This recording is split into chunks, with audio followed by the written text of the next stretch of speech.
Hello friends, today the topic is the psychology of enough. How to feel wealthy before you become wealthy. Have you noticed something strange about money? The more people chase it, the more anxious they seem to become. And yet, some people feel calm long before they are objectively wealthy. They don't own everything, they don't earn the most, but they move through life with a quiet sense of sufficiency. They seem unhurried, ungrasped by comparison, at peace with where they are, and confident about where they're going. So the question becomes, is wealth something you reach, or something you learn to feel? Tonight, we're going to explore a subtle idea, one that rarely appears in finance books or investment charts. The idea of enough. So place this video gently in the background. Let the noise of the day fade, and allow these thoughts to unfold slowly. Because understanding enough may be the most profitable investment you ever make. We live in a time of unprecedented abundance. More choices, more access, more comfort than any generation before us. And yet, dissatisfaction has never been louder. People earn more than their parents ever did, and feel poorer. They upgrade homes, and feel behind. They achieve goals, and immediately move the finish line. This isn't a money problem, it's a psychological one. For most of human history, enough was physical. Enough food, enough shelter, enough safety. Once those needs were met, life slowed. But modern life rewired the definition of enough. Now, it's social, comparative, invisible. Enough is no longer about survival, it's about status. And status has no ceiling. So we end up in a strange loop. Working harder not to feel rich, but to feel not left behind. The psychology of enough asks a different question. What happens when we stop measuring wealth externally and start experiencing it internally? The first insight, feeling wealthy, is not the same as being rich. Being rich is numerical. Feeling wealthy is emotional. One can exist without the other.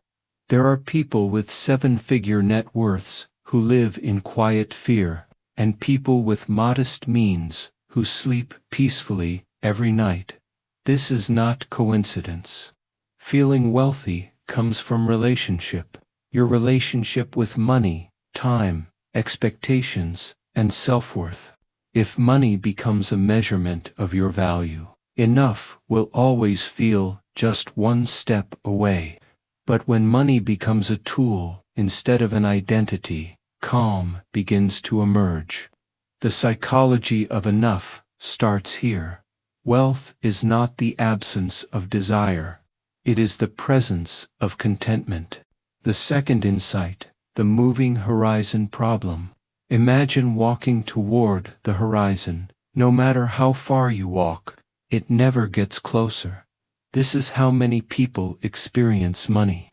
I'll feel secure when I earn more. I'll feel calm when I hit that number. I'll relax when I finally arrive. But arrival never comes. Because the mind adapts quickly. What once felt like abundance becomes normal, and normal quickly becomes insufficient. Psychologists call this hedonic adaptation, but calm investors understand it intuitively. They know that chasing the next milestone without redefining enough is like filling a bucket with a hole in the bottom. Feeling wealthy before becoming wealthy requires closing that hole. It requires choosing a horizon and deciding not to move it constantly. The third insight, enough is a boundary, not a limit. Many people fear the concept of enough. They think it means settling, giving up ambition, stopping growth.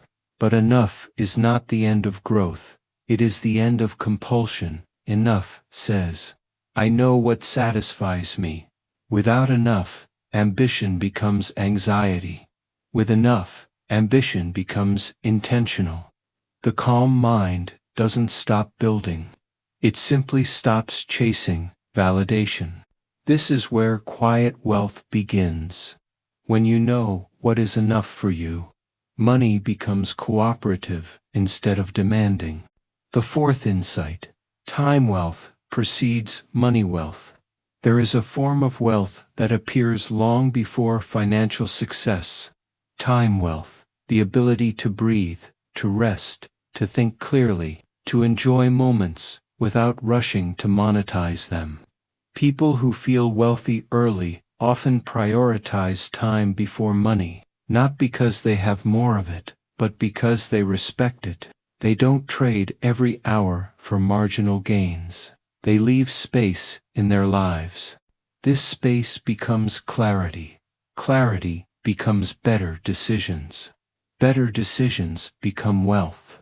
Ironically, those who feel time poor often become money poor as well, because rushed decisions compound quietly. Feeling wealthy begins when your calendar feels breathable. The fifth insight: comparison is the silent thief of enough. Nothing erodes the feeling of wealth faster than comparison. Not because others are doing better, but because comparison reframes your reality. A comfortable life becomes average. A stable income becomes not impressive. A peaceful existence becomes not enough. Calm individuals reduce exposure to constant comparison, not out of ignorance, but out of self-preservation. They choose reference points carefully. They compare downward in gratitude and forward only in intention. Enough cannot survive in a mind that constantly measures itself against strangers. The sixth insight: scarcity is a story, not a fact. Many people live with scarcity even when they have enough, because scarcity is not about lack. It's about fear. Fear of loss. Fear of falling behind. Fear of instability. The psychology of enough teaches us that abundance is often present, but unnoticed. A steady income, a safe home, skills that create opportunity, time to learn, health to act. Feeling wealthy is learning to see these quietly working assets, not romantically, not naively, but honestly. Scarcity fades when awareness increases. The seventh insight: the nervous system and money. Money decisions are not purely logical, they are biological. Stress shortens time horizons, calm extends them.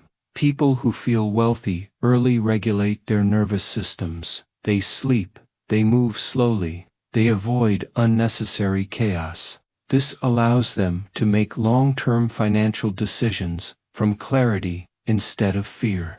A calm nervous system compounds. An anxious one leaks wealth quietly. The eighth insight: enough creates patience. Patience creates wealth. When you feel like you already have enough, you can wait. You don't rush investments. You don't chase returns. You don't force outcomes. Patience is the natural byproduct of contentment, and patience is one of the rarest advantages in finance. Those who feel wealthy early can delay gratification, not through discipline, but through satisfaction. They don't feel deprived while waiting. This is a hidden edge. The ninth insight: identity shapes financial destiny. People who never feel enough often tie money to identity. I am what I earn. I am what I own. I am how I compare. Those who feel wealthy early separate identity from income. They see themselves as stable, capable, adaptable, regardless of current numbers. This self-concept creates resilience.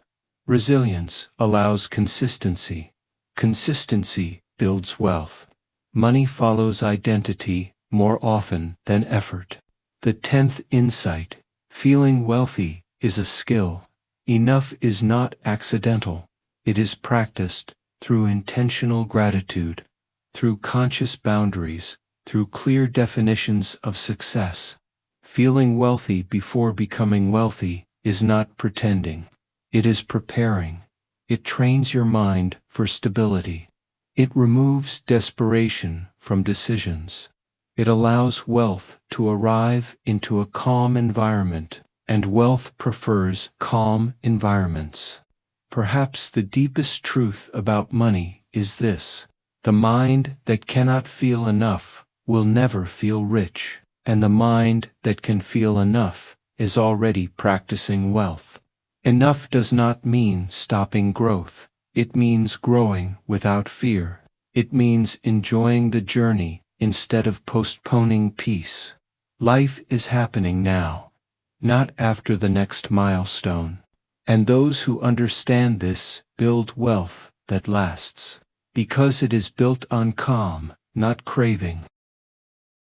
So, as you move forward, consider this gentle shift. Don't ask only, how do I become wealthy? Also ask, how do I feel wealthy now? Because the habits that create peace today are the same habits that create wealth tomorrow.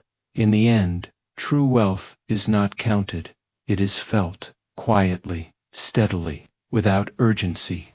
If you enjoy calm reflections about wealth, subscribe for more, and feel free to share what enough means to you. Until next time, move gently, think long-term, and let wealth arrive naturally.